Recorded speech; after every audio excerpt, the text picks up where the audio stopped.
اللہ الرحمن الرحیم الحمد للہ رب العالمین الصلاۃ والسلام علی اشرف الانبیاء والمرسلین شفیع المذنبین الذی بعثہ رحمتا للعالمین سیدنا و مولانا و مولا الثقلین محبوب رب المشرقین والمغربین جد الحسن والحسین ابی القاسم محمد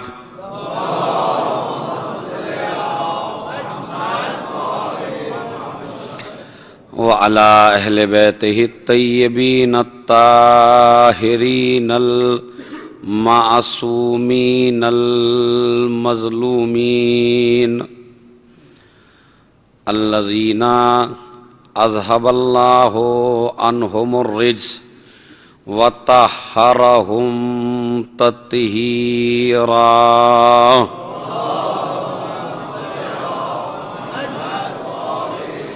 ولعنۃ اللہ علی اعدائہم اجمعین من یومنا ھذا الی قیام یوم الدین اما بعد قال اللہ تبارک و تعالی فی کتابہ الکریم وہو اصدق القائلین وقولہ الحق بسم اللہ الرحمن الرحیم وضرب اللہ مثلا للذین آمنوا امرأۃ فرعون اذ قالت رب ابن لی عندک بیتا فی الجنہ ونجنی من فرعون وعملہ ونجنی من القوم الظالمین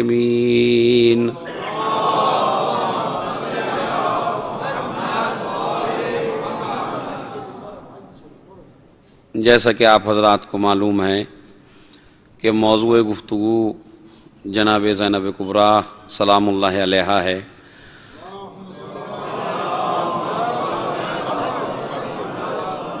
اور مستقل اسی شہزادی پہ گفتگو ہو رہی ہے، اور سرنامہ کلام جو آیتیں میں پڑھ رہا ہوں وہ سورہ تحریم میں موجود ہیں۔ پہلے بھی میں نے بتایا تھا کہ سورہ تحریم میں ہے 11ویں آیت ہے اور 28واں پارہ ہے۔ تو یہ جوان جو بزرگ ہیں، جوان ہیں، وہ جا کے ضرور دیکھ لیں ایک دفعہ آیات کو، تو آپ کو انشاءاللہ اور بھی معلومات اس میں ہو سکتی ہیں۔ کیا کہہ رہا ہے پروردگار؟ یہ کہتا ہے کہ ہم نے مومنین کے لیے قدوہ بنایا ہے، ایک نمونہ بنایا ہے فرعون کی زوجہ کو۔ حالانکہ فرعون سب سے بڑا کافر ہے، لیکن چونکہ بیوی مومنہ ہے، اور ایسی مومنہ ہے کہ اگر کوئی اس کی سیرت پہ چل پڑے تو وہ بھی مومن ہو جائے، ورنہ ایک ہم بھی مومن ہیں، لیکن ضروری نہیں ہے کہ جو ہماری سیرت پہ چلے وہ مومن بن جائے، اس لیے کہ ہمیں اپنے کیریکٹر پر پورا بھروسہ نہیں، سمجھ رہے ہیں؟ لیکن یہ ایسی مومنہ ہے کہ اگر اس کے کردار کو آپ نے اپنا لیا تو قرآن مجید کیا کہتا ہے؟ یہ قدوہ ہے مومنین کے لیے۔ اچھا، مومنین میں بھی یہ نہیں کہا کہ مومنات کے لیے قدوہ ہے۔ یہ قرآن کی فصاحت و بلاغت دیکھیے آپ، ہے تو عورت وہ، مرد تو نہیں ہے، چاہے جتنی بھی باطل کے سامنے کھڑی ہو جائے، لیکن عورت عورت رہتی ہے، مرد مرد رہتا ہے۔ یہ تو نہیں ہے کہ جناب اگر وہ باطل سے ٹکرا رہی ہے تو ایک عورت مرد بن جاتی ہے، ایسا تو نہیں ہے، عورت عورت رہتی ہے۔ تو وہ عورت ہے تو اس کو قدوہ کس کے لیے ہونا چاہیے؟ عورتوں کے لیے۔ لیکن قرآن کیا کہتا ہے؟ ضرب اللہ مثلا للذین آمنوا، اللہ نے صاحبان ایمان کے لیے، یعنی چاہے یہ مرد ہو چاہے عورت ہو، سب کے لیے قدوہ کون ہے؟ فرعون کی زوجہ ہے کہ جب تمہیں چاروں طرف سے کفار گھیر لیں، جب تمہیں چاروں طرف سے ظالم تمہارا حصار کر لے، تو تمہیں ان ظالموں کے درمیان میں اس طرح زندگی گزارنی ہے جیسے آسیہ نے گزاری ہے، اور اس طریقے سے جیسے ہی تم زندگی گزارو گے ویسے ہی تمہیں کامیابیاں ملتی چلی جائیں گی۔ تو قرآن کہہ رہا ہے، اور اس کے باوجود پھر یہ نہیں، دیکھیں ایک ہوتا ہے راہ پہ چلنا، صحیح راہ پہ چلنا، ایک یہ ہے کہ صحیح راستے پہ چل رہا ہے مگر متوجہ بھی ہے اپنے خدا کی طرف، ورنہ ہم لوگ صحیح راستے پہ یا نہیں ہیں، لیکن ہم اپنے اللہ کی طرف کتنے متوجہ ہیں؟ راستہ کبھی کبھی صحیح ہوتا ہے لیکن خدا پہ انسان کا توکل نہیں ہوتا ہے، ورنہ جو غلطی کرتا ہے شیعہ، تو یہ شیعہ ہے یا نہیں ہے؟ بھائی محب ہے، اہل بیت کا چاہنے والا ہے، مذہب صحیح ہے نہیں اس کا، مذہب صحیح ہے لیکن اللہ پہ توکل نہیں ہے۔ اس نے کیا بتایا بی بی نے کہ راستہ صحیح اختیار کرنے کے ساتھ ساتھ ایک چیز اور ضروری ہے، اور وہ ہے توکل علی اللہ، اپنے پروردگار پہ بھروسہ رکھنا۔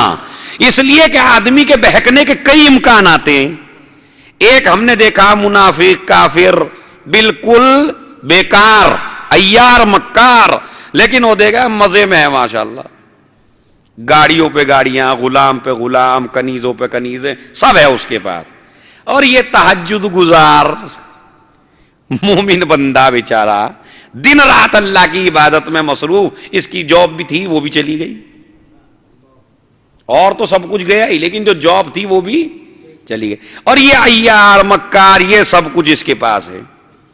تو اس وقت انسان کے ذہن سے سب سے پہلا سوال یہ تو، ارے مولانا صاحب آپ نے نہیں دیکھا، دیکھیں کیا پڑھیں، اب کوئی عمل ہی بتا دیجئے۔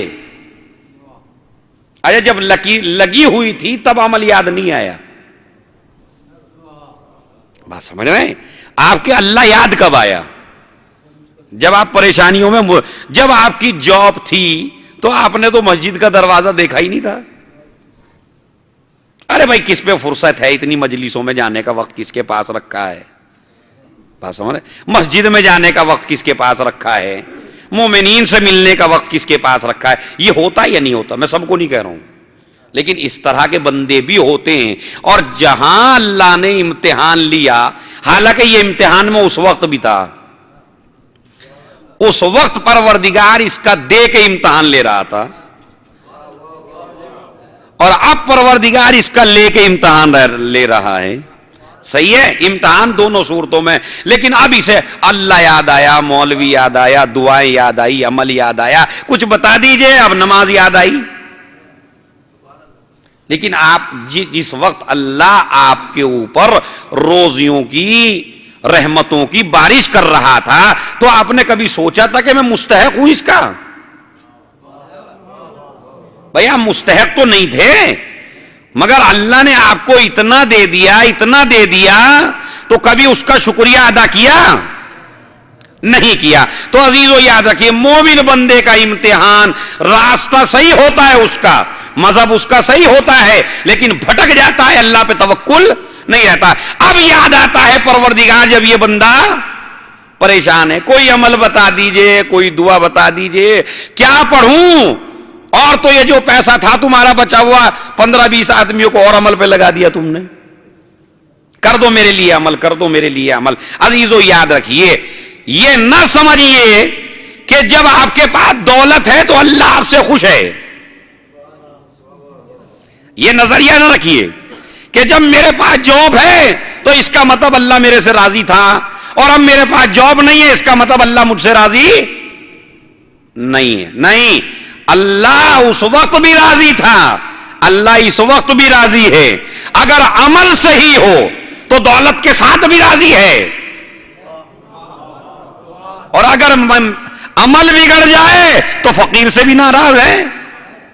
تو ایسا نہیں کہ دولت کی وجہ سے وہ ناراض رہتا ہو، نہیں، اگر دولت اسلام میں بری چیز ہوتی تو خدیجہ کی دولت کو اللہ اپنی دولت نہیں، دولت ہے، ارے بھائی خمس و زکات رکھا کس کے پاس؟ جس میں دولت ہو. تو یہ جو نظریہ کبھی کبھی پیش کر دیا جاتا ہے ممبروں ہی سے کہ جناب دولت فقیری کی بڑی عزت ہے، فقیر بڑا محترم ہے اور یہ امیر تو بیچارے ایسے ہی، ایسا نہیں، ایسا نہیں ہے. خود نہج البلاغہ میں اور اس کے علاوہ مولا کائنات کی طرف منسوب قول امام فرماتے ہیں لو کان الفقر رجلا لقتلتو، اگر فقیری ایک مجسمے کی شکل میں میرے سامنے آ جائے تو میں اسے قتل کر دوں. کیوں؟ اس لیے کہ فقیری میں انسان کے بہکنے کا امکان زیادہ ہوتا ہے. دولت میں بھی بہکتا ہے آدمی، لیکن فقیری میں کہیں عقیدہ نہ بیچ دے، کہیں عمل نہ بیچ دے، کہیں پیسوں میں دین نہ بیچ آئے. تو عزیزو آپ نے دیکھا، تو یہ ضروری نہیں ہے کہ اللہ جو ہے وہ فقیر سے راضی ہو اور دولت مند سے ناراض ہو، نہیں، اللہ کیریکٹر سے راضی ہوتا ہے. ہو سکتا ہے ایک امیر آدمی ہو کیریکٹر اچھا ہو اور ایک فقیر ہو اس کا کیریکٹر برا ہو. تو اس میں آپ نہ جایا کریں، کبھی ذہن میں یہ سوال نہ لایا کریں کہ امیر ہو گیا تو اللہ ناراض ہو گیا. نہیں، اسلام یہ چاہتا ہے کہ تمہارا ہاتھ ایسے رہے. اسلام کسی کے بارے میں ہی نہیں چاہتا کہ ایسے رکھو ہاتھ. یہی وجہ ہے کہ جب وقت کا امام ظہور کرے گا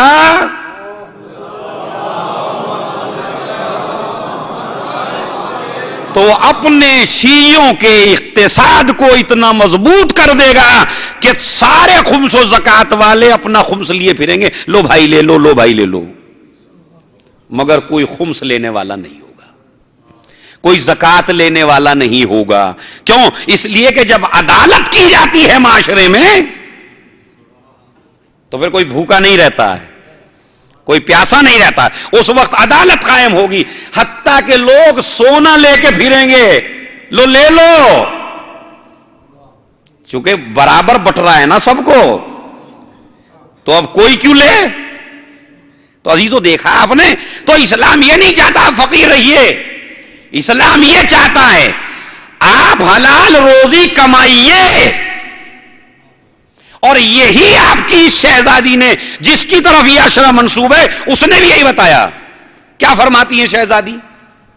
چونکہ اشرا انہی کے، پورا اشرا انہی کے اوپر ہے شہزادی کے، تو کیا فرماتی ہیں؟ ایک طرف امام حسن بیٹھے ہیں، ایک طرف امام حسین بیٹھے ہیں، ایک طرف عبداللہ بیٹھے ہیں، ادھر مولا کائنات ہیں. کہ ایک مرتبہ ایک حدیث امام حسن نے بیان کی، ایک حدیث امام حسین نے بیان کی. جیسے ہی بھائیوں کو بیان کرتے ہوئے دیکھا تو ایک حدیث شہزادی نے بیان کی. اچھا کس کے سامنے بیان کر رہی ہیں یہ تو دیکھیے آپ. یہ ہمارا اور آپ کا مجمع نہیں ہے کہ جہاں جو بھی کچھ کہہ دیجئے سبھی پہ سبحان اللہ. مثلا میں نے کچھ پڑھا اور ابھی دوسرا میرے بعد اشرا شروع کرے، وہ میرے خلاف پڑھے، تو مجھے بھی سبحان اللہ اور اسے بھی سبحان اللہ. ہے یا نہیں کمال کی بات؟ تو یہ ایسا تو ہے نہیں یہاں کہ غلط بات پہ داد ملے گی. تو وہ امام ہے، محضر امامت میں بول رہی ہے. اچھا یہ بتائیے، انصاف سے بتائیے کہ جو معصوموں کی نگری میں رہ کے ان کے درمیان میں خطاب کرتی ہو تو اس کے سامنے یہ کوفہ اور شام کے منظر ہی کیا ہیں؟ اب انہوں نے حدیثیں بیان کی تو ادھر سے شہزادی نے حدیث بیان کرنا شروع کی. کیا کہا؟ بھائی میں نے بھی اپنے نانا سے کچھ سنا ہے. کہا وہ کیا ہے؟ کہا الحلال بین والحرام بین وبینہما شبہات. حلال بھی بالکل واضح ہے، حرام بھی بالکل واضح ہے، لیکن کچھ چیزیں وہ ہیں کہ جن میں اشتباہ ہوتا ہے کہ یہ حلال ہے یا یہ حرام ہے. دیکھیں میں جو بات لے کے چلا ہوں توجہ چاہتا ہوں، چونکہ آج کا موضوع بڑا دقیق ہے. اگر نکل گیا کسی سے تو پھر آخر تک سمجھ میں نہیں آئے گا. یہ میں بتا رہا ہوں آپ سے. ایک صلوات پڑھیں محمد والے محمد پر.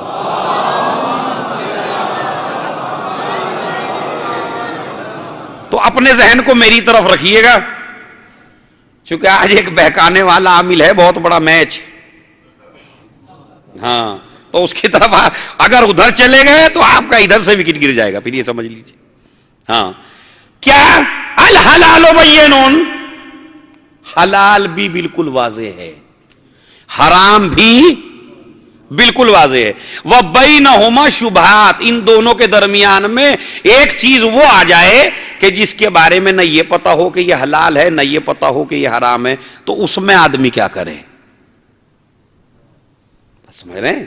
شہزادی نے فرمایا حلال وہ ہے جسے آدمی کو انجام دینا ہے,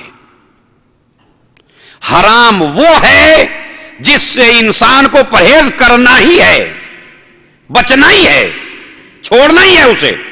حلال کو کرنا ہے, حرام سے بچنا ہے, اور یہی علامت شیعت ہے. حلال کرو, حرام چھوڑ دو. لیکن اگر کہیں ایسا الٹا ہو جائے, خدا نہ کرے ایسا الٹا ہو گیا ہے, رسول نے فرمایا ایسا بھی زمانہ آئے گا کہ لوگ حرام کریں گے, عمدن کریں گے, اور حلال کو عمدن چھوڑیں گے. ایک جگہ انہیں حلال بھی مل رہا ہے, دوسری جگہ حرام مل رہا ہے, تو لوگ ترجیح دیں گے حرام کو. سمجھ رہے ہیں؟ تو شہزادی کیا فرما رہی ہیں؟ حلال بھی بالکل واضح ہے, حرام بھی بالکل واضح ہے, حرام کو چھوڑنا ہے, حلال کو کرنا ہے. بینہما شبہات, لیکن اگر کوئی چیز ایسی آ جائے کہ جس کے بارے میں آپ کو پتہ نہ ہو یہ حلال ہے یا حرام, تو آپ کیا کریں؟ تو شہزادی نے فرمایا بس جو لوگ ایسی چیزوں سے پرہیز کر لیتے ہیں وہی لوگ صحیح راستے پہ ہوتے ہیں. جو لوگ ایسی چیزوں سے پرہیز کریں اس لیے کہ یہ بھی شبہ ہے کہ یہ حلال ہو اور یہ بھی شبہ ہے کہ یہ حرام ہو, تو اب آپ اپنے نفس کو بچا کے رکھیے اس سے. تو شہزادی کہتے ہیں تاکہ انسان کامل ہو جائے. انسان کامل وہی ہوتا ہے, ورنہ علی ابن ابی طالب کے لیے کیا معنی ہیں کہ وہ گیہوں کی روٹی نہیں کھاتے. بات سمجھ, پوری زندگی جو کھایا میرے مولا نے. ایسا نہیں کہ گیہوں منع ہے, مگر یہ اپنی اپنی معرفت کی بات ہے, کہا چونکہ اسے کھا کے ایک نبی مخالفت پروردگار کر چکا ہے. ایسا نہیں کہ آپ سے بھی مطالبہ ہو آپ بھی گیہوں کھانا چھوڑ دو. بات سمجھ رہے ہیں؟ امام کی کچھ خاصیات ہوتی ہیں جو اسی امام کے اندر ہوتی ہیں, دوسروں کے اندر نہیں ہوتی ہیں. مثلا نماز شب امام کے لیے واجب ہے, آپ کے لیے مستحب ہے.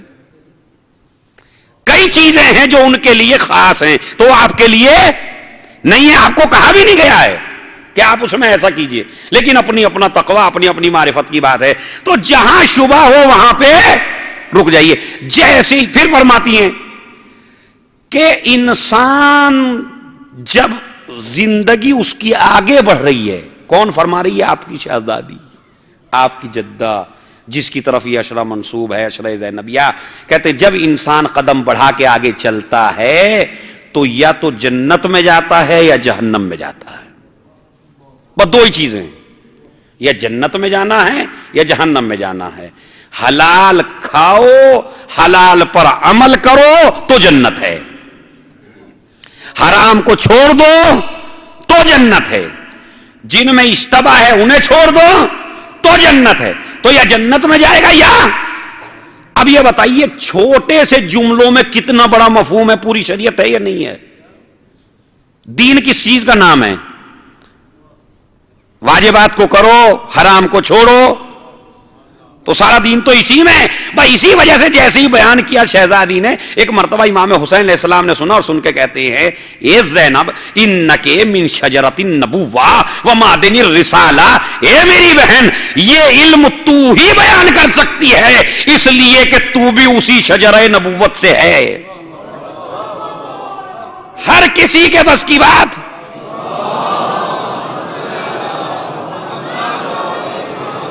یہ اتنا سخت علم تو ہی بیان کر سکتی ہے اور کسی کے بس کی بات نہیں ہے. سنیے, یہاں تک میں لے آیا. اس کے بعد آپ چلیے, تو کیا شہزادی نے ایسا اپنی زندگی میں کبھی کر کے بھی دکھایا؟ اب ہمیں تلاش کرنا ہے. کہیں ایسا تو نہیں. دیکھیں علی کے گھر میں کہیں بھی قول نہیں ملتا ہے کہ وہ کہہ دیا نہیں, جو کہا ہے اس پر عمل ہے. اب یہ بتائیے حرام سے آدمی کہاں بچ سکتا ہے؟ فرض کیجئے ایک آدمی کے پاس, توجہ چاہتا ہوں, میں نے پھر کہا کہ بڑا مسئلہ ہے آج, سخت مسئلہ ہے بہت. تو یہ تو شہزادی کا قول میں نے نقل کر دیا. اب اس کے بعد آپ یہ دیکھیے کیا شہزادی کی زندگی میں ایسا موقع آیا کہ انہوں نے ہمیں کر کے دکھایا کہ دیکھو ایسے کرنا.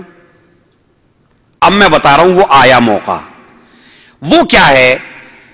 کوفے کا بازار ہے, اہل بیت کے بچے کافی دنوں سے بھوکے پیاسے ہیں. نہیں میری طرف متوجہ رہیے گا, کافی دنوں سے بھوکے پیاسے ہیں بچے. اور ادھر سے کچھ عورتوں نے کوفے کے اندر صدقے کے کھجوروں کو پھینکنا شروع کیا. میری طرف متوجہ ہو جائیں بالکل. صدقے کے کھجوروں کو پھینکنا شروع کیا. بچے بھوکے ہیں یا نہیں ہیں؟ پیاسے بھی ہیں, مجبور بھی ہیں, پریشان بھی ہیں, مظلوم بھی ہیں. چھوٹے چھوٹے کچھ بچوں نے, چونکہ اہل بیت کے تو سارے بچے نہیں تھے, دوسرے بچے تھے, انہوں نے صدقے کھجور اٹھا لیے. بعض روایات میں ہے کہ منہ میں رکھے, تو میں دونوں چلیں, دونوں ہی روایتوں کو مان لیتے ہیں. بچہ ہے, اس میں تکلیف عائد نہیں ہے, مجبور ہے, پریشان ہے, ایسے ماحول میں تو جائز بھی ہو جاتا ہے. ہو جاتا ہے یا نہیں ہوتا ہے؟ ایک آدمی کی زندگی موقوف ہے کھانے کے اوپر. فرض کیجئے ایک آدمی مر جائے گا اگر اس نے نہیں کھایا, اور سامنے حرام چیز ہے, تو شریعت آپ کو کیا کہتی ہے؟ آپ کھائیے اسے. فرض کیجئے آپ مرنے والے ہیں, پانی ہمارے پاس ہے, اور ہمیں مغرب اور عشاء کی نماز بھی پڑھنی ہے, اور پانی بالکل اتنا ہی ہے, تو شریعت آپ کو کیا کہتی ہے؟ وضو کیجئے. کہتے نہیں, آپ تیمم کریں, اسے پانی دیں. دیکھیں یہ ہے شریعت, یہ ہے اسلام, یہ ہے دین, کہ اس ایسے حالات میں جائز ہو جاتا ہے کھانا جان بچانے کے لیے. مگر عورتیں آئی اور شہزادی آئی, تو بعض بچوں نے تو یہ کہا کہ دیکھو ہماری شہزادی آ رہی ہے, عقیلہ بنی ہاشم آ رہی ہے, صدقے کے کھجور ایک دم نکال دو. کیونکہ جیسے ہی شہزادی نے, جناب زینب نے, جناب ام کلثوم نے کہا کہ کوفے والو ہم پہ کھجور نہ پھینکو, ان صدقۃ علینا حرام, صدقہ ہم پہ حرام ہے. بچوں نے خالی اتنی بات سنی تو کچھ بچوں نے تو خود ہی نکال کے پھینک دیا. کچھ بچوں کی مائیں آئیں اور انہوں نے اپنی اپنی انگلیاں ڈالی اور سارا اس میں سے جو منہ میں تھا اسے نکال دیا. مجھے آپ انصاف سے بتائیے کہ یہاں پہ مجبور ہیں یا نہیں ہیں؟ پریشان ہیں یا نہیں ہیں؟ بھوکے ہیں یا نہیں ہیں؟ اچھا سارے بچے اہل بیت کے بھی نہیں ہیں. بات سمجھ, کیوں نہیں کھلایا جا رہا ہے؟ کہا اس لیے, توجہ چاہتا ہوں میں, اس لیے کہ اگر کسی بچے نے کھا لیا تو دنیا یہ کہے گی کہ حسین کے بچوں نے, چونکہ اب جتنے قافلے میں بچے ہیں انہیں حسین کا بچہ لکھ رہی ہے تاریخ, تو اگر زینب کسی کو کھانے دے تو تاریخ میں یہ لکھا جائے گا کہ مجبوری میں حسین کے بچوں نے بھی حرام غذا استعمال کی. اس وجہ سے شہزادی نے انگلی ڈال کے سب کچھ نکال دیا تاکہ تاریخ والے آپ کو دھوکہ نہ دے سکیں. چلیے جائز تھا یا نہیں تھا؟ مجبوری تھی, پریشانی تھی. بعضیزو دولت ہو, سلطنت ہو, رزق کی فراوانی ہو, بہت زیادہ کھانے کا سامان ہو, ایسے حالات میں حرام سے پرہیز کرنا بڑا آسان ہے. لیکن جہاں کئی دن سے کچھ نہ کھایا ہو, ایسے ماحول میں حرام سے بچ جانا, بس یہ جناب زینب کبریٰ کا کارنامہ ہے. اور کوئی نہیں بچ سکتا ایسے حالات میں, واقعی نہیں بچ سکتا.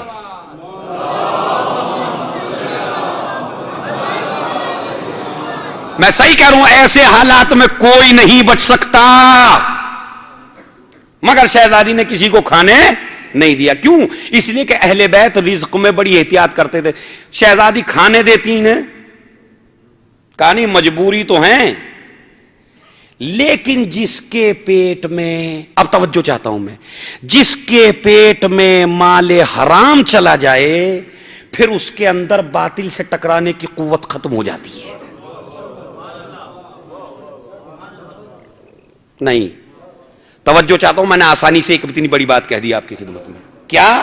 جس کے پیٹ میں مال حرام چلا جائے اس میں باطل سے ٹکرانے کی طاقت نہیں رہتی. ابھی تو ہم نے کوفہ فتح کیا ہے، ابھی منزل باقی ہے شام کی. اگر یہ حرام کھا لیں گے تو طاقت نہ رہے گی باطل سے ٹکرانے کی. اس وجہ سے کسی بچے کو وہ کھجور استعمال نہیں کرنے دیا. یہی روایت میں بھی موجود ہے کیا کہ اے موسیٰ، حکم خدا ہے، اے موسیٰ میرے مومن بندے کو یہ پیغام پہنچا دے کہ جب تک تجھے یہ یقین ہے کہ تیرے پروردگار کا خزانہ ختم نہیں ہو سکتا تو خبردار اپنی روزی کے لیے پریشان نہ ہونا. اگر تجھے یہ یقین ہے کہ پروردگار کے خزانے میں کوئی کمی نہیں ہے. اب دیکھیں کتنی بڑی بات سے بچایا شریعت نے.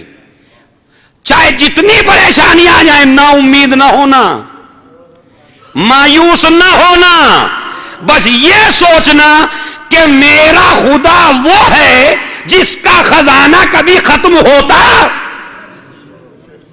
تو جس کا خزانہ ختم نہ ہو تو تجھے روزی کی پرواہ نہیں کرنی چاہیے. شہزادیوں نے کیا کیا؟ کہا ایسا نہیں ہے کہ ان کے ہاتھ میں ہمارا رزق ہے. اگر ان کے ہاتھ میں رزق ہوتا تو مسئلہ الگ ہوتا، لیکن قرآن کہتا ہے وَمَا مِن دَابَّةٍ فِي الْأَرْضِ إِلَّا عَلَى اللَّهِ رِزْقُهَا. زمین پر جو بھی چیز چلتی ہے اس کا رزق اللہ کے اوپر ہے. یہ قرآن مجید ہے. کوئی چیز ایسی نہیں ہے انسان کے ہاتھ میں اپنا رزق نہ سمجھیے.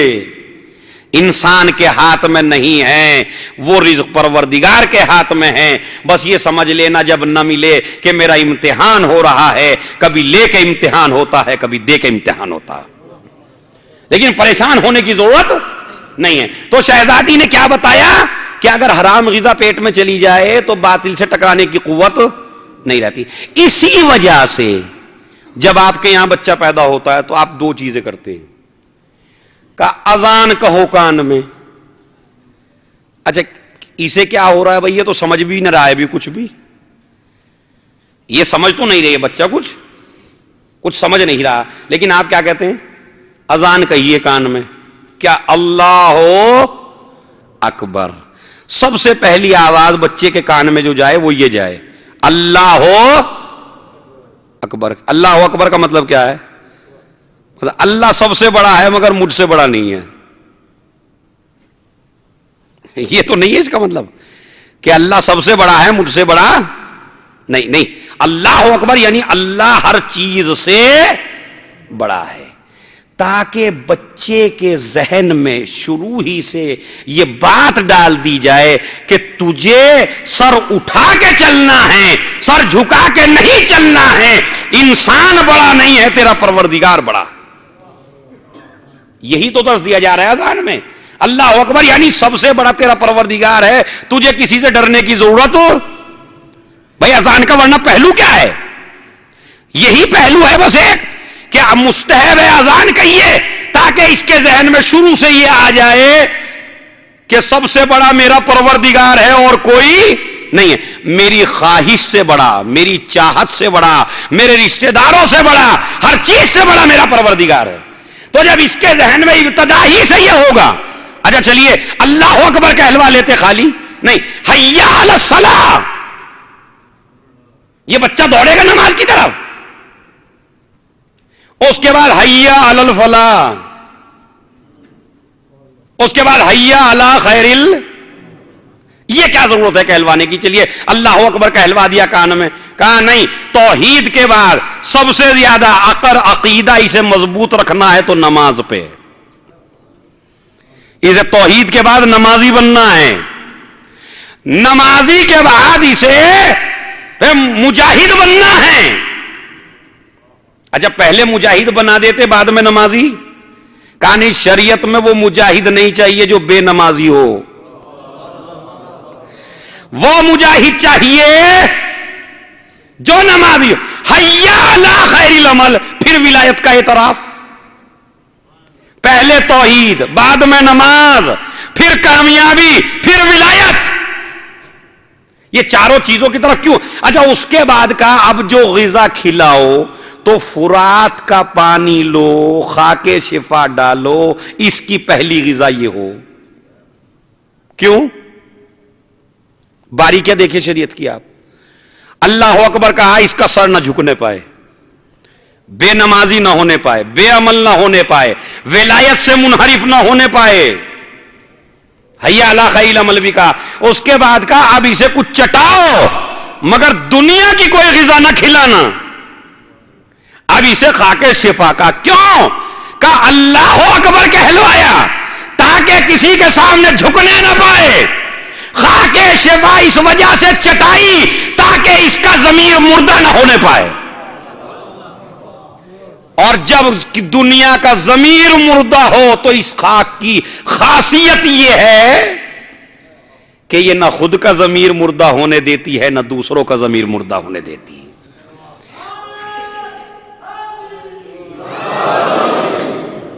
بتائیے آپ انصاف سے، الحلال بین والحرام بین وبینہما، شہزادی کے کلمات کی تشریح ہے عزیزو۔ یہ تو یاد رکھیے سب سے زیادہ احتیاط آپ کو کر، ورنہ علامہ مجلسی چھوٹا سا بچہ ہے، تیر کمان جیسا بچہ کھلونا دیکھ لیتا ہے کسی کا تو اسے بھی عادت ہو جاتی ہے، بابا مجھے بھی دلاؤ یہی۔ تو ان کے بیٹے نے بھی کہا، تیر کمان کا دور چل رہا تھا اس وقت، اور نہ تیر کمان دلا دیا بچے کو۔ اب ایک سقا تھا جو جا رہا تھا پانی پلانے، عربوں میں دستور تھا پانی چونکہ دور دور نہیں ملتا تو سقے آتے ہیں مشکیزیں لے کے، وہ پانی پلاتے ہیں سب کو۔ تو یہ پانی پلاتا جا رہا تھا، اب بچہ آیا اللہ مجلسی کا، اس نے تیر مارا، سارا مشکیزے کا پانی بہ گیا۔ اچھا اگر ہم جیسا کوئی باپ ہوتا تو دو تو اسے سناتا پہلے، یار کچھ زیادہ تمہاری بلڈنگ تھوڑی گرا دی اس نے، تم تو ایسا سوچو جیسے پتہ نہیں کیا گرا دیا اس نے، اور پانی تو گرایا ہے تھوڑا سا۔ لیکن عزیزو یاد رکھیے چونکہ اس پانی سے نہ جانے کتنے لوگ سیراب ہوتے، اور اس کی پورے دن کی مزدوری تھی، تو وہ بڑے آدمی کے لیے کچھ ہو نہ ہو لیکن اس کے لیے بہت کچھ ہے، لہذا اس نے تیر مار دیا۔ ہم جیسا کوئی باپ ہوتا تو یہ کہتا کتنے کا تھا مشکیزہ؟ کہا 400 درہم کا۔ لے یار 1000 لے مگر چلا جائے یہاں سے، تو 1000 درہم لے لے مگر تو چلا جائے، میرے بچے کو کچھ نہیں کہنا۔ یہ ہم ہوتے۔ اب یہ دیکھیے یہ ہماری محبت ہے بچے کے ساتھ، یہ بہت بڑی دشمنی کر دی ہم نے۔ کتنی بڑی دشمنی کر دی؟ حرکت چھوٹی سی ہے ظاہراً، لیکن ہم نے اپنے بچے کی غلطیوں پہ پردہ ڈال دیا دولت کا۔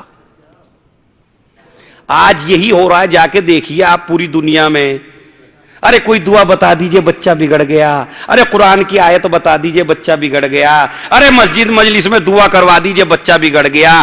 دین ماں باپ کے سر میں درد کر رکھا ہے بچوں نے، لیکن یہ درد بچوں نے نہیں کیا، یہ اس کی پرورش نے کیا ہے خود۔ اس لیے کہ جب یہ بچپن میں غلطیاں کرتا تھا تو آپ کو اچھا لگتا تھا، اور آپ یہ کہ جہاں کسی کا کچھ توڑ کے آیا، آپ دولت آپ کے پاس بہت زیادہ تھی، آپ پیسہ دیتے رہے، لو لو لو، انبار لگا دیے، کسی کی 100 کی چیز تھی 200 دے دیے، 500 کی چیز تھی 1000 دے دیا۔ مگر اب بچے میں جرأت بڑھتی رہی گناہ کی۔ اب یہ بچہ اگر سر میں درد نہ کرے گا جوانی کے بعد تو کرے گا یا نہیں کرے گا؟ اس لیے کہ اب پاپا کو عادت ہے پیسے دینے کی، اللہ نے ایک وقت میں امتحان لے لیا پاپا کا بھی، ان سے دولت لے لی۔ بچے کی حرکتیں وہی رہی جو بچپن کی تھی۔ اب کیا بک کے دے کہیں سے؟ اسے عادت ہے میرے گناہوں پہ پردہ ڈالنا۔ بعضیزو جو پیسے کے بل پہ اپنے بچوں کی غلطیوں کو چھپاتے ہیں، بعد میں وہی ماں باپ بیٹھ کے روتے ہیں یہ ہم نے کیا کر دیا۔ کیوں؟ اس لیے کہ پیسے میں نہ چھپاؤ، غلطی غلطی ہے۔ علامہ مجلسی علیہ الرحمہ ایک مرتبہ سوچ میں پڑ گئے، قیمت تو دے دی، بچے کو ڈانٹ بھی دیا، اس سے بھی نٹوا دیا، لیکن سوچ میں پڑ گئے یہ میری پرورش میں کون سی کمی رہ گئی جو میرے بچے نے یہ حرکت کی، میری پرورش میں کون سی کمی ہے؟ سوچتے رہے، 3 دن ہو گئے بغیر سوئے ہوئے۔ آخر میں نتیجہ یہ نکالا کہ مجھ سے کوئی غلطی نہیں ہوئی ہے۔ بیوی سے پوچھا کہ میں تو اپنی پوری زندگی کا مطالعہ کر چکا ہوں، اب تم بتاؤ کہ تم سے تو کچھ ایسی حرکت نہیں ہوئی؟ تو انہوں نے کہا ہاں ایک تو مجھ سے ہوئی ہے کہ میں ایک باغ کے پاس سے گزر رہی تھی، یہ بچہ میرے بطن مبارک میں تھا، میرا دل انار کا بہت زیادہ چاہ رہا تھا، مالک کی اجازت نہیں تھی، میں نے انار توڑا تو نہیں، اتنی تو احتیاط کی، لیکن دل بہت زیادہ چاہ رہا تھا تو سوئی میں نے اس انار کے اندر دے دی اور اس سے جو عرق آیا اس کو میں نے پی لیا۔ اب کتنا سا آئے گا سوئی کے ذریعے؟ مگر عزیزو بتایا جا رہا ہے، یہ ایسا نہیں ڈرانے دھمکانے والی باتیں ہیں، یہ ایسا مسئلہ ہے کہ جو ماں باپ کی ذمہ داری اولاد کی تربیت کے حوالے سے پیدا ہونے کے بعد شروع نہیں ہوتی، شادی کے فوراً بعد شروع ہو جاتی ہے۔ تربیت کا وقت یہ نہیں ہے جہاں سے آپ تربیت کر رہے ہیں، تربیت کا وقت وہاں سے ہے۔ اسی لیے شریعت نے اصول بتائے، طریقے بتائے، دعائیں بتائیں، نمازیں بتائیں کہ جب یہ پیٹ میں ہو تو ماں کو یہ دعا پڑھنی چاہیے، ماں کو یہ دعا پڑھنی چاہیے۔ تو جب ہم غافل ہی شروع سے ہیں، ہمارا امام کمی نہیں کر کے گیا ہے، کوئی بھی سب چیز بتا کے گئے، تو عزیزو اس نے کہا ہاں یہ تمہاری اس حرکت کا نتیجہ ہے جو بچے میں یہ عیب پیدا ہوا ہے۔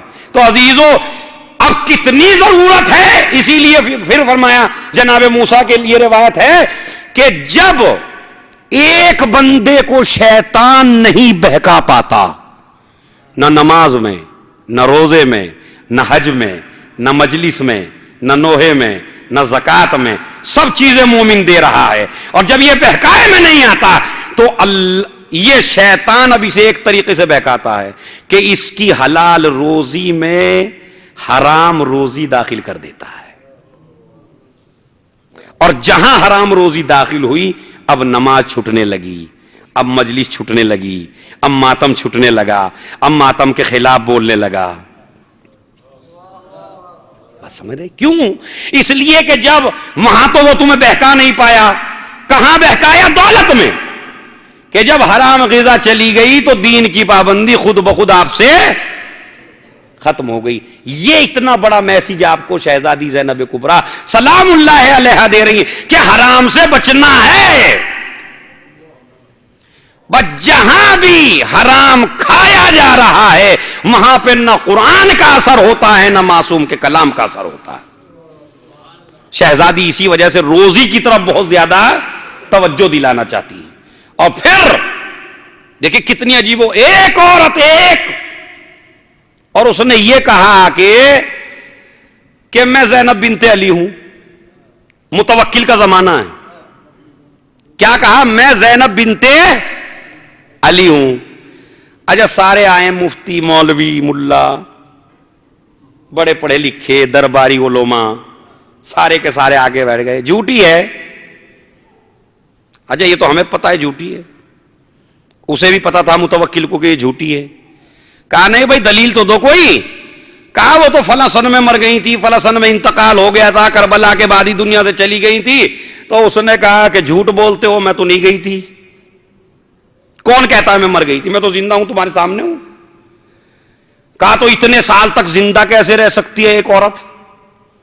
اب اس نے جو دلیل ایسی ٹھوک دی کہ سارے جتنے بھی یہ بیٹھے تھے درباری علماء کسی پہ دلیل نہ دی اور نہ جواب دیا گیا۔ اس نے کہا ہاں یہ اعتراض تمہارا صحیح ہے، لیکن جب میں چھوٹی سی تھی تو میں نے اپنے نانا سے کہا تھا کہ مجھے زیادہ لمبی زندگی چاہیے، تو انہوں نے میرے سر پہ اپنا ہاتھ پھیر دیا تھا اور یہ کہا تھا کہ تیری زندگی ہر 40 سال کے بعد تیری جوانی پلٹ جایا کرے گی۔ تو کس نے دعا دی تھی؟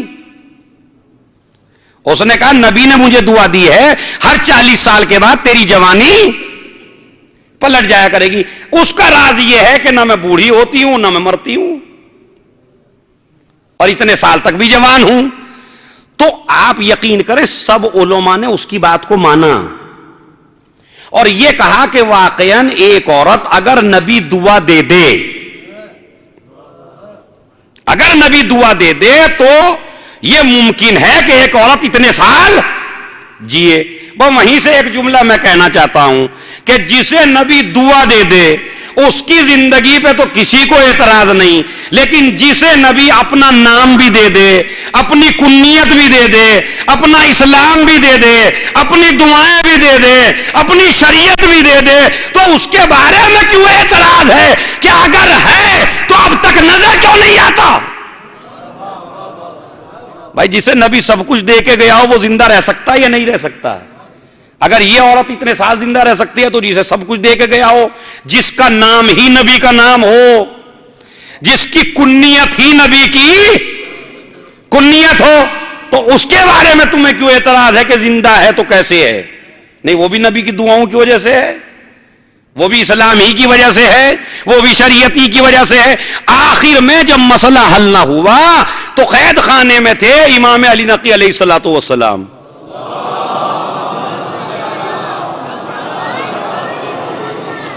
ایک صلوات ایسی پڑھی ہے جس سے مجھے معلوم ہو کہ ہاں آپ توجہ سے سن رہے ہیں.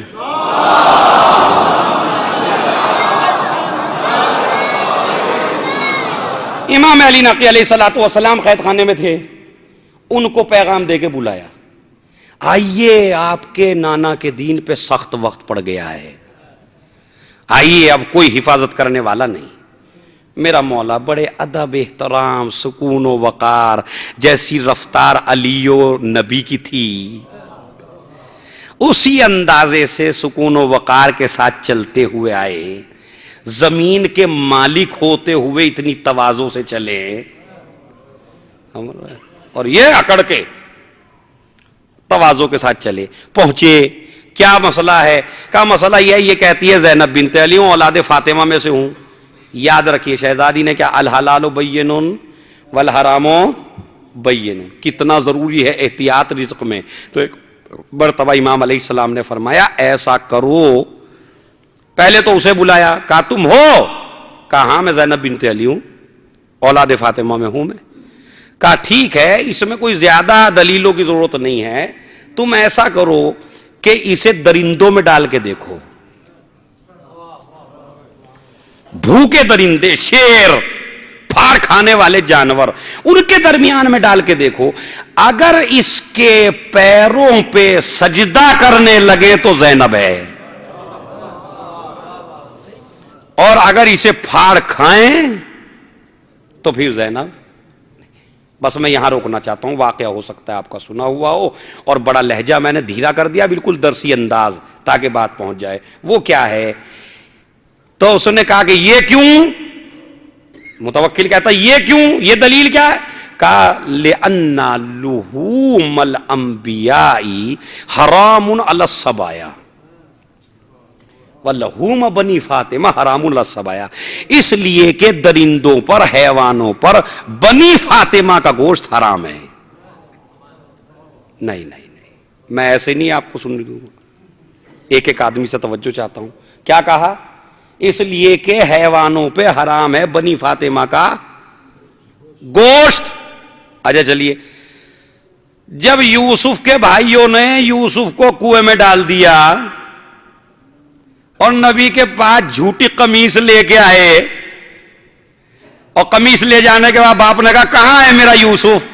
کہا اسے اچھا روئے, مکار روتا زیادہ ہے ویسے, ایک دم مکاری دکھانی ہے نا, خوب دہاڑے مار مار کے رو رہے ہیں, بابا بس کیا بتائیں ہم آپ کو, ایسا ہوا کہ ہم تو ادھر چلے گئے چھوڑ کے, انہیں بھیڑیا کھا گیا. مگر جھوٹا ایک چیز بھول جاتا ہے کہیں نہ کہیں. تو انہوں نے کہا کہ یہ بھیڑیا کیسا تھا جو یوسف کی قمیص پہ تو اتنا مہربان تھا کہ بالکل کہیں سے نہ پھٹی. اچھا دیکھیے, جب قمیص پہن رہے ہیں تو جب وار کرے گا حیوان تو قمیص پھٹنی چاہیے نہیں پھٹنی چاہیے ہیں؟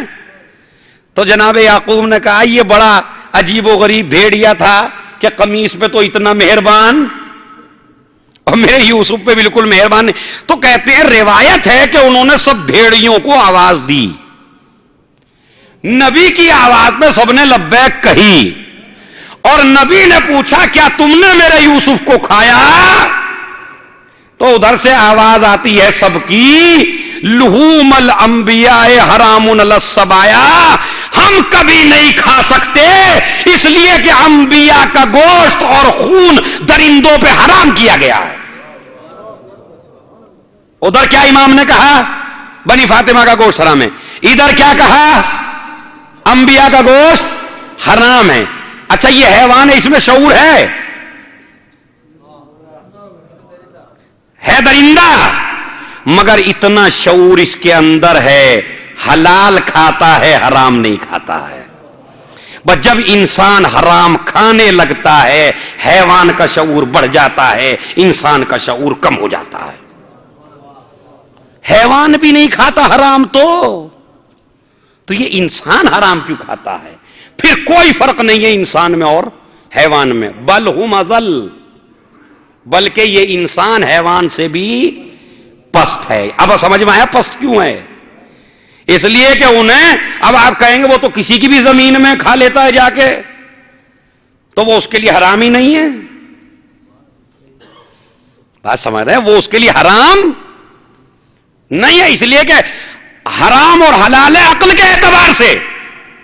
بس جو چیزیں اللہ نے اسے بتا دی, جسے کہہ دی یہ حرام ہے, اسے وہ نہیں کھاتا. تو اس کو ڈالا گیا, جیسے ہی لے کے چلے اس نے کہا نہیں نہیں میں نہیں ہوں زینب. کہا کیوں؟ کہا اس لیے کہ واقعی میں جھوٹی ہوں, اور انہوں نے دلیل ایسی دے دی ہے کہ اگر میں چلی جاؤں گی تو مجھے حیوان کھا لیں گے.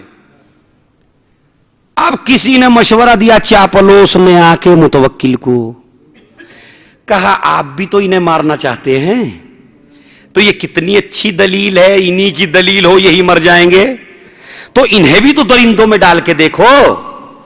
ایک مرتبہ وہ بھوکے 6 شیر جو کئی دن سے بھوکے رکھے گئے تھے, ان کے درمیان میں امام کو حکم دیا جاتا انہیں ڈالا جائے اس میں. میرا امام سکون و اطمینان کے ساتھ چلا, متوکل اپنے وزیر کے ساتھ بلندی پہ چڑھا منظر دیکھنے کے لیے کہ آج انہی کی دلیل سے ان کا خاتمہ ہو جائے گا. ابھی اوپر سے دیکھ رہا تھا, جیسے ہی اس جگہ پہنچے ایک شیر ادھر سے چلا, دوسرا شیر ادھر سے چلا, 6 کے 6 شیروں نے اپنے سر کو جھکا دیا امام کے قدموں میں آ کے.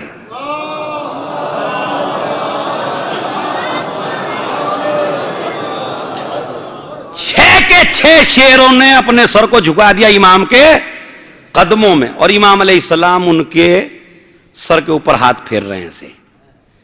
اب نتیجہ انہیں کرنا کیا تھا, دکھانا کیا تھا, ہو کیا گیا؟ اس سے تو اور فضیلت سامنے آ گئی. ارے جلدی سے نکال لو, لے آؤ جلدی سے. امام علیہ السلام اب سیڑھی کے ذریعے چڑھ رہے ہیں اوپر, تو ان شیروں نے امام کے جبے کو پکڑ لیا جو لباس پہنے ہوئے تھے. روایت کا لفظ سنا رہا ہوں, یتمسحون بثیابہ, اپنے سروں کو رگڑنا شروع کیا امام کے اس کپڑے سے جو امام پہنے ہوئے تھے. اچھا چلیے, ہاتھوں میں تو خون ہے, پیروں میں خون ہے, اس کپڑے میں کیا ہے؟ مگر حیوان کے اندر بھی اتنا شعور ہے کہ وہ جانتا ہے کہ یہ دیکھو کپڑا کس کا ہے. ہر کپڑے کو مس نہیں کر رہے ہوں, بلکہ جو امام کے جسد اطہر سے مس ہو گیا ہے اسی سے تبرکن مس کر رہے ہیں. تو عزیزو, الحلال بین, شہزادی کا فقرہ یاد رکھیں, یہ آج کا درس ہے آپ کا. خبردار, ایک شیعہ نے آل محمد کو سب سے زیادہ, یہاں تو بڑا اچھا موقع ہے ماشاءاللہ, اپنی اولاد کی اچھی پرورش کرنے کا, امن و امان ہے بالکل, سمجھ رہے ہیں؟ تو خبردار کبھی بھی حرام روزی نہیں کھلانا, ورنہ ان میں باطل کے سامنے جانے کی طاقت نہیں رہے گی. اسی وجہ سے شہزادی نے صدقے کے کھجور, ورنہ بچے پیاسے ہیں, بلک رہے ہیں, رو رہے ہیں. یہ ایام 40 اور اس میں شہزادی زینب کبریٰ کا آج کا درس, کہ عزادارو مصائب و آلام پریشانیوں مصیبتوں میں بھی کبھی حرام غذا استعمال نہیں کرنا. یہی وجہ ہے خود امام حسین علیہ السلام کبھی کبھی کہہ دیا جاتا ہے ارے جناب مجمع کیسے بے عمل نہ ہو جب خطیب کی زبانی میں اثر نہیں ہے. کہہ دیتے یا نہیں کہہ دیتے؟ دیکھیں ہے اس کا بھی دخل ہے واقع نہیں، لیکن ایسا نہیں ہے کہ سارا اسی کا ہے قصور. ورنہ امام حسین علیہ السلام عاشور کے دن کبھی ناقے پہ جا کے خطبہ، کبھی گھوڑے پہ جا کے خطبہ، کبھی رسول کا عمامہ پہن کے خطبہ، اور ساری دلیلیں دے رہے ہیں. تم جانتے ہو مجھے میں کون ہوں؟ جانتے ہیں، نبی کے نواسے ہیں، فاطمہ کے لاڈلے ہیں، علی کے بیٹے ہیں، تو پھر میں تمہیں جہنم سے نکالنا چاہتا ہوں. اتنی بڑی بات شاید آپ نے نہ سنی ہو تو میں بات کہہ رہا ہوں. یہ بتائیے اگر کسی کا ایک بچہ مر جائے وہ معاف کرے گا؟ کسی کو کرے گا معاف؟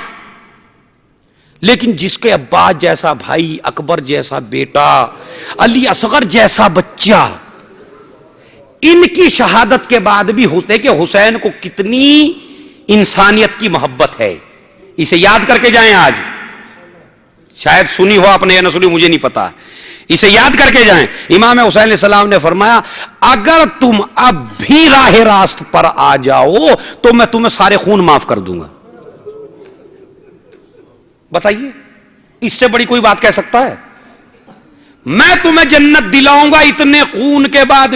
عباس کو تم نے قتل کر دیا، علی اکبر کو قتل کر دیا، لیکن میرے لیے اب بھی سب سے مہم ہے دین.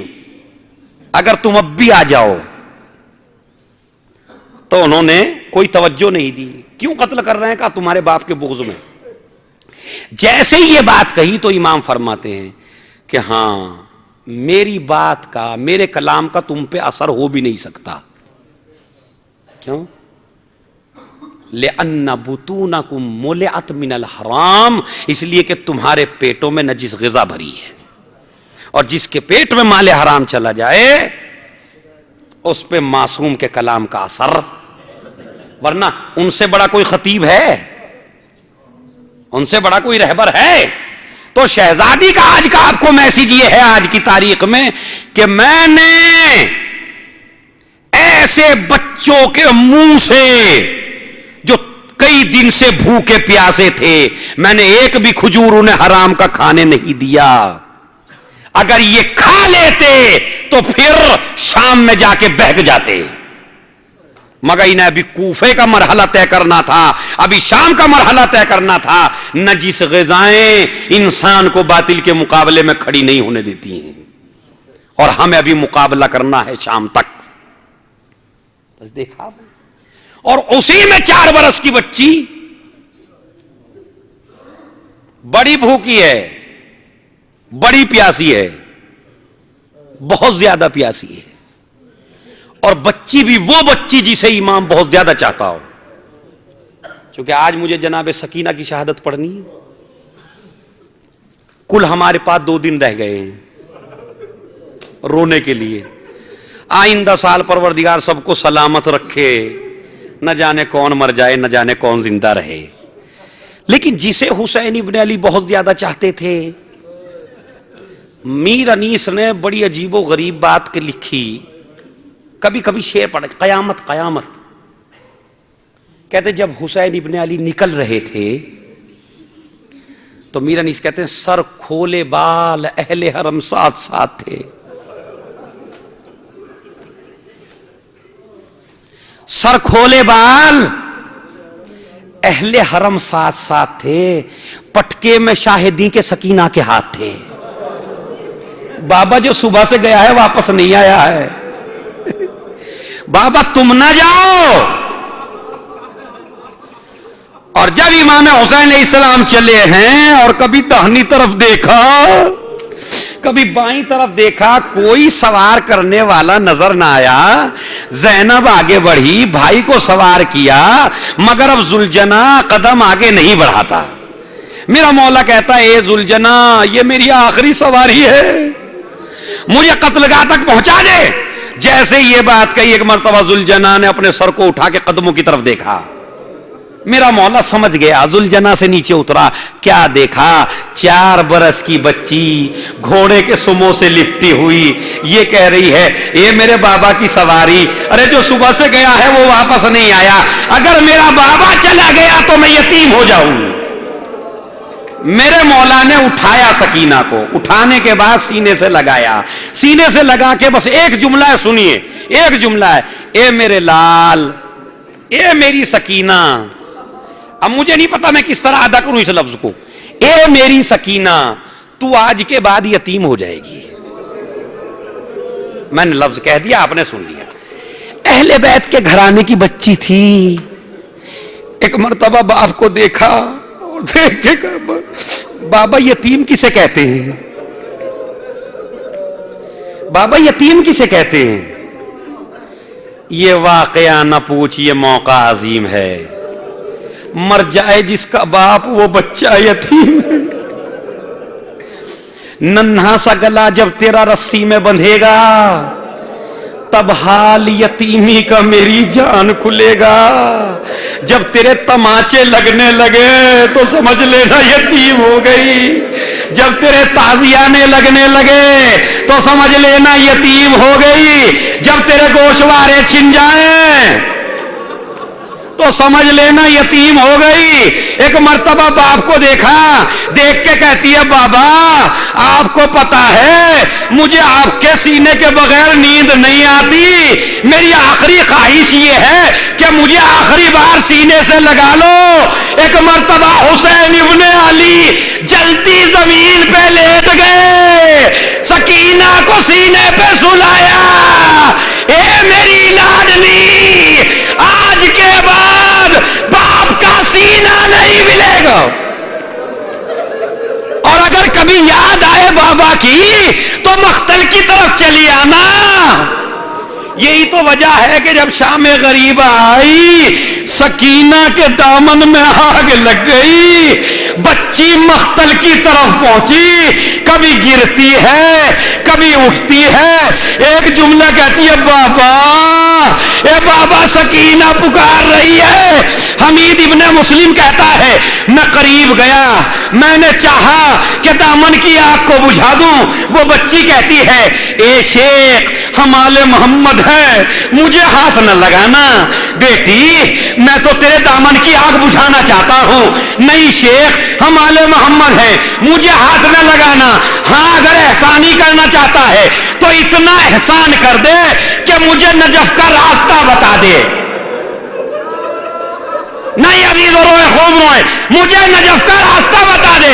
حمید ابن مسلم کہتا ہے تیرے ننھے ننھے قدم, یہ رات کی تاریکی, یہ رات کا سناٹا, نجف یہاں سے بہت دور ہے, نجف جا کے کیا کرے گی. کہا شیخ میرا بابا حسین گود میں لے کر بتایا کرتا تھا سکینہ نجف میں تیرا دادا علی رہتا ہے, یتیموں کو اپنے ہاتھوں سے کھلاتا تھا. میں کہوں گی اے دادا,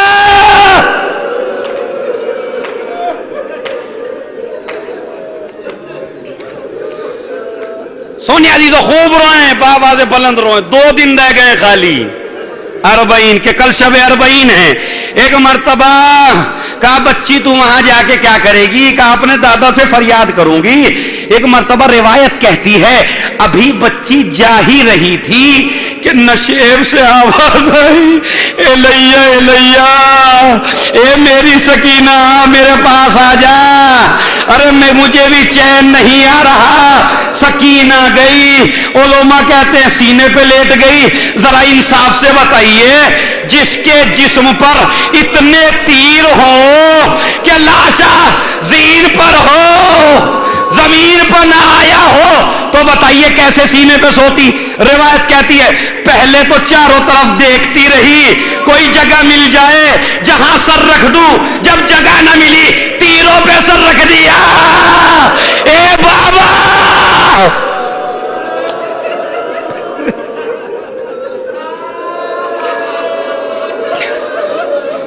بازی تو وہ سن لیجئے جس کی فرمائش ہے آج. جب بچی باپ کے پاس آ گئی تو اب بچی نے بین کرنے شروع کیے. بین اب سنیے بس کیا ہے، کیا کہتے بابا، اے بابا، پانی دیتا ہے کوئی اور نہ غذا دیتا ہے، ماں کی گودی میں جو بیٹھوں تو اٹھا دیتا ہے۔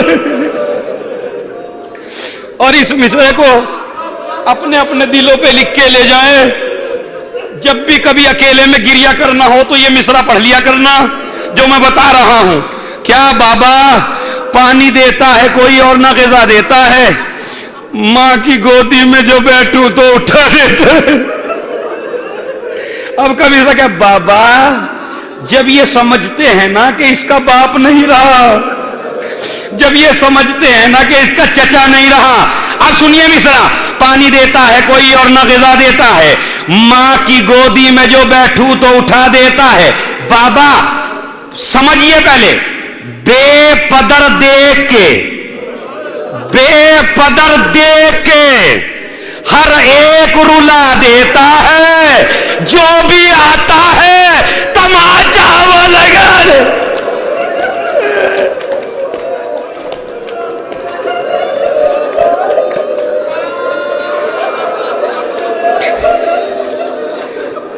پانی دیتا ہے کوئی اور نہ غذا دیتا ہے، ماں کی گودی میں جو بیٹھوں تو اٹھا دیتا ہے، بے پدر دیکھ کے ہر ایک رلا دیتا ہے، جو بھی آتا ہے تماچا وہ لگا دیتا ہے۔ کیسے جلتے ہوئے خیموں سے نکل جاتی میں، پھوپھی اماں نہ بچا لیتی تو جل جاتی میں۔ کوئی فریاد نہیں سنتا بلکتی ہوں میں، باپ سے بہن ہے یہ، کوئی فریاد نہیں سنتا بلکتی ہوں میں، آپ کی راہ بڑی دیر سے تکتی ہوں میں، آپ کو علم ہے سہروز کی پیاسی ہوں میں، آپ کو علم ہے سہروز کی پیاسی ہوں میں۔ پھر کہتی ہیں بابا، غم نصیبوں کو، غم نصیبوں کو دمے آب و غذا کچھ نہ ملا، بابا ہو گئی شام تماچوں کے سوا کچھ نہ ملا۔ ارے اف وننی سی مسافر وہ رہے غم کا سفر۔ اب شام غریبہ کا منظر ذرا تصور کیجئے آپ، اف وننی سی مسافر وہ رہے غم کا سفر، یا علی کہتی تھی گھبرا کے جو لگتی ٹھوکر، آتی تھی بن کے صداؤں میں جو خوشبو پدر، مطمئن ہو کے ٹہر جاتا تھا ننھا سا جگر، کہتی تھی رو کے بلاؤ کے بسیرا ہے بہت، انگلیاں تھام لو بابا کہ اندھیرا ہے بہت۔ اے بابا،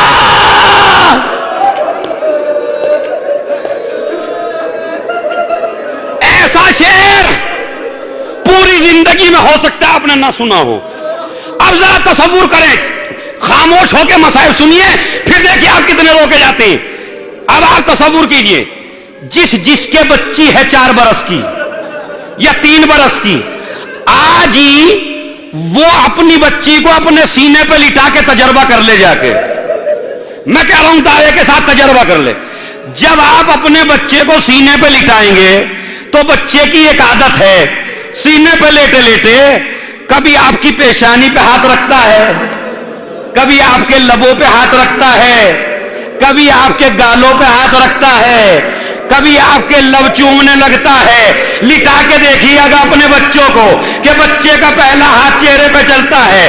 اوف وہ بچی جو اندھیروں میں سحر ڈھونڈتی تھی، باپ کی لاش سے لپٹی ہوئی سر ڈھونڈتی تھی۔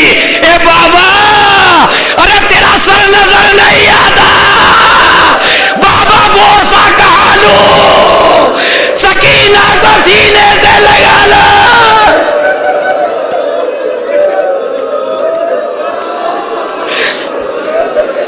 آج تو یہ نصیب کہ سینہ مل گیا، سر نہ ملا، زندان شام آیا۔ اپنے بھائی سے کہا، اے بھائی سجاد، ارے مجھے اتنا بتا دو، جب زیادہ پیاس لگتی ہے تو آدمی کو کیا ہوتا ہے؟ کہا بہن اس کی زبان سوکھ جاتی ہے، کہا بھائی اگر اس سے بھی زیادہ پیاس ہو، کہا ہونٹوں پہ پپڑیاں جم جاتی ہیں. بھائی اگر اس سے بھی زیادہ پیاس ہو، کہا زبان پھٹنے لگتی ہے. کہا بھائی اس سے بھی زیادہ پیاس لگی ہو، کہا آنکھوں کے سامنے اندھیرا چھا جاتا ہے. بھائی اگر اس سے بھی زیادہ پیاس ہو، کہا سکینہ یہ پیاس کا وہ مرحلہ ہے کہ آدمی کو کسی وقت چین نہیں آتا. انسان کی کھال انسان کی ہڈیاں چھوڑ دیتی ہے.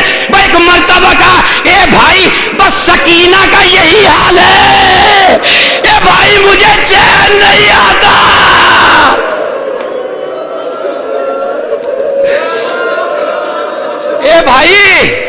اے بھائی سجاد بھائی، ارے جب مجھے دفن کرنا تو ایسی زمین میں کرنا جو تر ہو.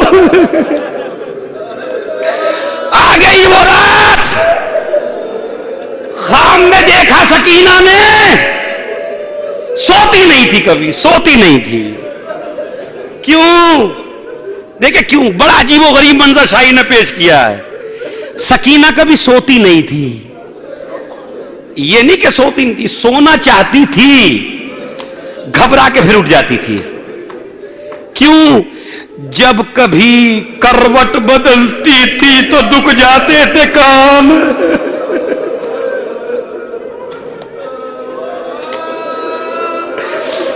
شعر سمجھیے پہلے. جب کبھی کروٹ بدلتی تھی تو دکھ جاتے تھے کان. جب تلک زندہ رہی سونے سے گھبراتی رہی. پھوپھی اماں کیسے سو، میرے کانوں میں درد ہے. سونی عزیزو بس خواب دیکھ لیا سکینہ نے. اس بی بی کی سب سے بڑی مصیبت یہ ہے، سب سے بڑی مصیبت کہ اس کے حالات جناب زہرا سے ملتے ہیں. وہ میں نے جملہ کہہ دیا، سوچتے رہیے گا. اس کے حالات بڑے ملتے ہیں جناب زہرا سے. کیوں؟ پہلے خواب سن لیجئے پھر بتاتا ہوں. خواب دیکھ لیا، 5 شخصیتیں آئی ہیں. سکینہ نے دیکھا کون؟ کہا ایک ہے آدم، ایک ہے نوح، ایک ہے ابراہیم، ایک ہے عیسیٰ. عباس قمی علیہ رحمہ لکھتے ہیں کہ سکینہ نے خواب دیکھا اور ایک مرتبہ کہا. جناب سکینہ کہتے ہیں یہ کون سا بزرگ ہے جو اپنے ہاتھ سے اپنی داڑھی پکڑے ہوئے ہے، کبھی زمین پہ گرتا ہے کبھی زمین سے اٹھتا ہے. تو کسی نے کہا یہ حسین کا نانا. پھر کہا خواب دیکھا کہ 5 بیویاں آئیں. آسیہ ہے، حوا ہے، مریم ہے، ہاجرہ ہے، مگر ایک بی بی ایسی ہے کہ جسے چین نہیں آتا. اس نے اپنا ہاتھ اپنے سر کے اوپر رکھا ہے، دہاڑے مار کے رو رہی ہے، چلتی ہے، گر جاتی ہے، پھر اٹھتی ہے. کہا یہ کون ہے؟ کہا یہ تیری دادی. ایک مرتبہ سکینہ خواب میں دادی کے پاس چلی گئی. اے اماں، ارے میرا بابا کہاں گیا؟ آواز دی اے سکینہ زیادہ بہن نہ کر، تیرے بابا کی قمیص لے کے آئی ہو. کتنے حالات ملتے ہیں جناب زہرا سے. سنیے، وہ بھی یتیم ہوئی، یہ بھی یتیم ہوئی. اس نے بھی باپ کے بعد مرثیہ پڑھا. صبت علی مصائب اللہ. اس نے بھی باپ کے بعد مرثیہ پڑھا. سنیے سنیے، آج آپ اتنا رو کے جائیں گے. وہ بھی یتیم، یہ بھی یتیم. دوسرا، وہ بھی باپ پہ زیادہ روئی، یہ بھی باپ پہ زیادہ روئی. اور تیسرا فرق سنیے، اس کی پسلیاں بھی ٹوٹی، اس کی پسلیاں بھی ٹوٹ گئی. اونٹ پہ چلنے کی وجہ سے پسلیاں ٹوٹ گئی ہیں. اس کی پسلیاں بھی ٹوٹی، اس کی پسلیاں بھی ٹوٹی. اس کے دروازے میں آگ لگی، اس کے دامن میں آگ لگی. اور ایک فرق اور سن لیجئے، اس کو جب غسل دیا گیا تو علی نے چیخ ماری. جب اسے غسل دیا گیا، ایک مرتبہ غسالہ کہتی ہے ارے سجاد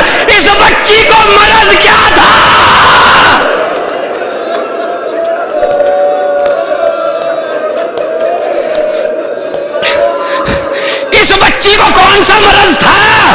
کہا کیا بات ہے؟ کہا جب میں نے کپڑا ہٹانا چاہا کپڑا چپک گیا، کہا میری بہن کو ننگی اونٹ کی پشت پر باندھ دیا گیا، جیسے جیسے اونٹ چلا۔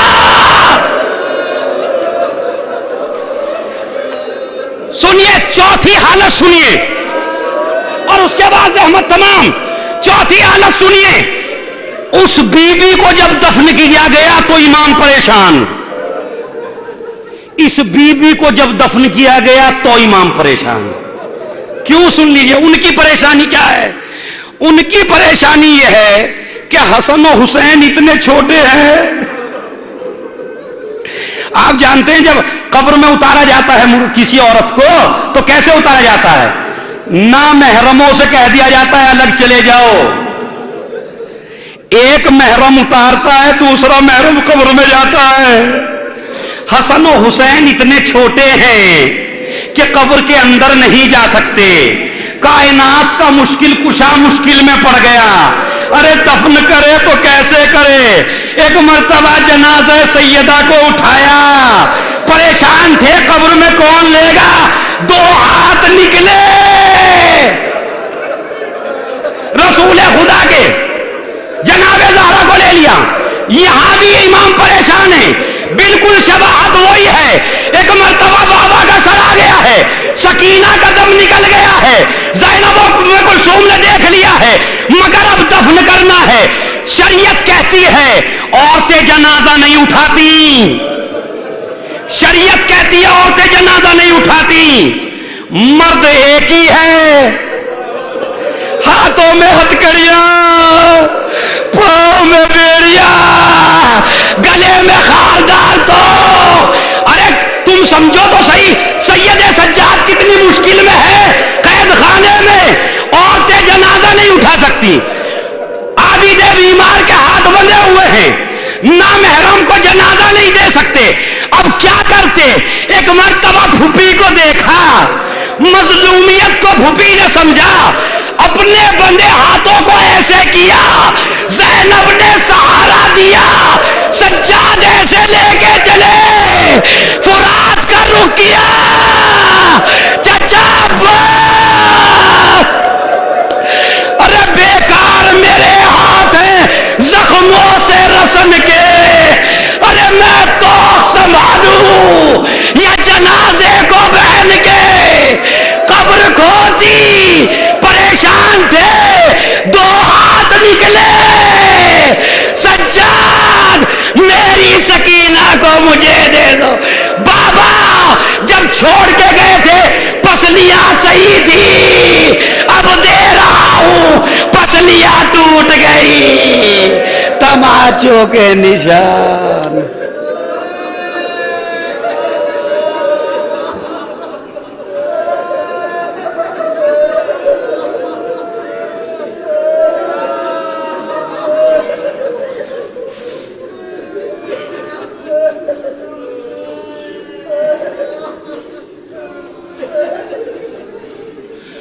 سیعلم الذین ظلموا ایام منقلب ینقلبون اللہم اغفر للمؤمنین والمؤمنات والمسلمین والمسلمات الاحیاء منہم والاموات تابع بیننا وبینہم بالخیرات انکا مجیب الدعوات انکا علی کل شیء قدیر۔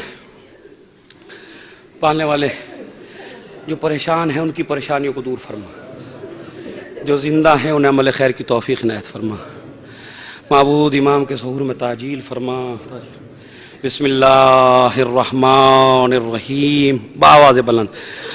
اللہم کل ولی کال حجت ابن